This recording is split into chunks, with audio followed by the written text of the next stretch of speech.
Bismillahirrahmanirrahim. Assalamualaikum warahmatullahi wabarakatuh. Nama saya Sri Lestari. Di sini saya akan memaparkan sedikit tentang epistemologi Islam guna untuk memenuhi tugas UTS di semester ganjil. Sebelum kita mengetahui apa itu epistemologi Islam, terlebih dahulu kita harus mengetahui apa itu Islam. Jadi Islam adalah agama yang bersumber dari wahyu Allah kepada Nabi Muhammad SAW. Islam adalah akidah, amal soleh, dan tunduk kepada Allah. Islam adalah sistem kehidupan yang lengkap dan menyeluruh. Dan Islam adalah kedamaian, keselamatan, dan kesejahteraan. Jadi dapat disimpulkan, Islam adalah agama yang benar-benar sempurna yang diturunkan Allah kepada umatnya. Selanjutnya, pengertian dari epistemologi Islam. Epistemologi Islam adalah teori pengetahuan atau filsafat ilmu yang dijiwai oleh nilai-nilai ajaran Islam dan didedikasikan sebagai ibadah atau pengabdian kepada Sang Pencipta, sebagaimana firman Allah Quran Az-Zariyat ayat 51 sampai 56, yang artinya, dan tidaklah kuciptakan jin dan manusia melainkan agar mereka menyembah atau beribadah kepadaku. Dalam epistemologi Islam terdapat sumber-sumber ilmu pengetahuan di dalam Islam sendiri. Meskipun dengan kalimat dan kata yang sedikit berbeda antara satu dengan yang lain, namun bisa ditarik benang merahnya bahwa sumber-sumber ilmu pengetahuan Islam antara lain indra, hati, dan wahyu dan akal. Dari 4 sumber-sumber ilmu pengetahuan tersebut, di sini saya akan menjelaskan masing-masing dari sumber-sumber ilmu pengetahuan. Yang pertama, sumber ilmu pengetahuan indra. Sebagai salah satu sumber atau sebagian orang menyebutnya alat pengetahuan, indra adalah sumber awal menuju pengenalan terhadap alam sekeliling kita. Bagi sekelompok filosofis rasionalis seperti Bakir al-Sar, indra merupakan sumber pemahaman untuk gambaran atau tasawuf dan berpikir atau al-ifkar yang sederhana. Bahkan di sana terdapat fitrah dan mental yang membangkitkan tingkat gambaran. Ibnu Sina mengatakan bahwa pengetahuan manusia berasal dari indera luar dan indera dalam. Selanjutnya, sumber ilmu pengetahuan akal. Akal sebagai sumber ilmu pengetahuan oleh Ibnu Sina dikelompokkan dalam indera batin. Indera batin itu sendiri maksudnya indera yang berasal dari dalam diri manusia yang berwujudkan pengetahuan wujud indrawi. Ibnu Sina membagi kemampuan penginderaan batin dalam 5 tahap.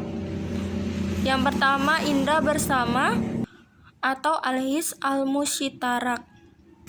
Indera ini bertempat di bagian depan otak dan memiliki daya untuk menerima semua bentuk atau pesan yang berasal dari panca indera luar, kemudian meneruskannya ke indera batin berikutnya.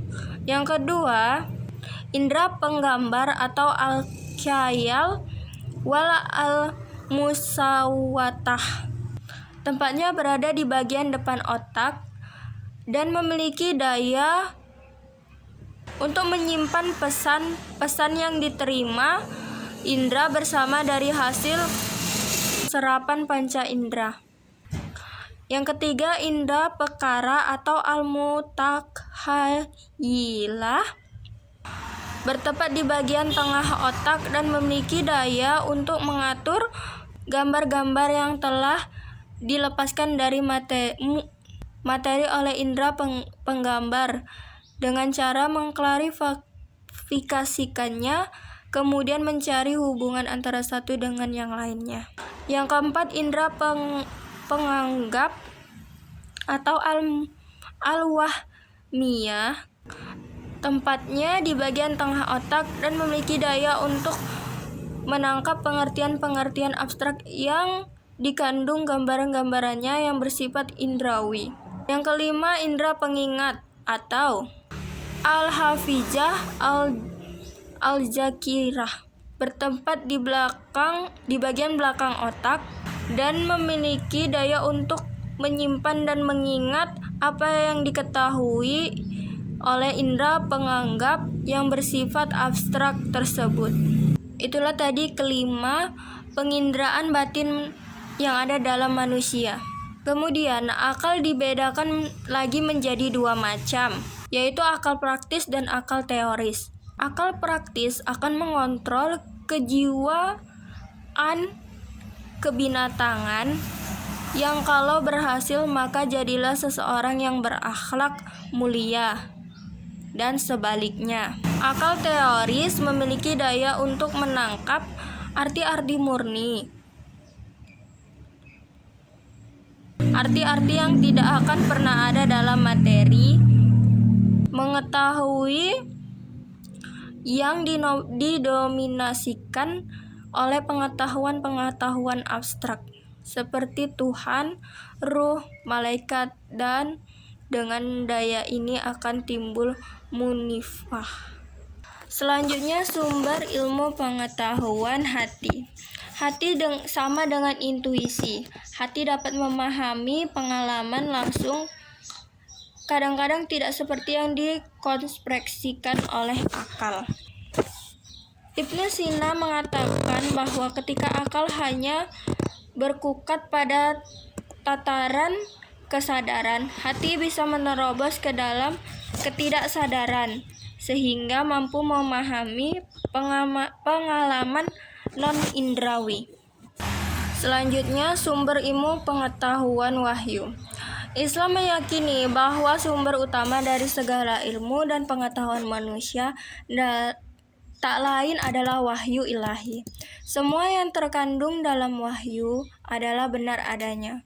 Wahyu menekankan pentingnya menjaga dan mempotensialkan ketiga sumber ilmu pengetahuan yang telah disebut. Wahyu itu sendiri memiliki arti sumber utama dari segala ilmu dan pengetahuan manusia. Wahyu juga sebagai petunjuk bagi manusia yang mengandung ilmu pengetahuan yang diperintahkan untuk senantiasa untuk digunakan indera, akal, dan hatinya untuk menggali pengetahuan. Sebagaimana Allah menurunkan wahyu kepada Nabi Muhammad SAW, yang dalam arti wahyu itu adalah sumber dari segala pengetahuan, baik itu akal, hati, dan perasaan.